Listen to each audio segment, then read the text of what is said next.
এই সমাজে সত্য কথার কোনো দাম নেই, মিথ্যেটাকেই আজকে সবাই বেশি গুরুত্ব দেয়। একটা মানুষ যদি মিথ্যে করে তোমাকে সাজিয়ে একটা কথা বলে, সেটা তুমি ঝট করে বিশ্বাস করে নাও। আর একটা মানুষ সত্য কথা বললে সেটা তুমি বিশ্বাস করতে চাও।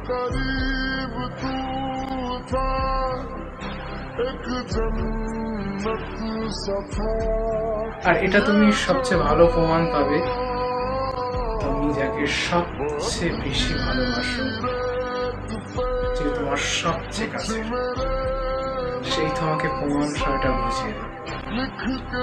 সে আমাকে বলেছিল, তোমাকে ছেড়ে আমি কোথাও যাব না, আমি তোমাকে ছাড়া কোনো কিছু চিন্তাই করতে পারি না, আমি তোমাকে ছাড়া ভালোই থাকবো। সে বলেছিল ঠিক আছে, কিন্তু মিথ্যেটা হলো সে আজ আমাকে ছাড়াও ভালো আছে, আমাকে ছাড়াও সে বেঁচে আছে।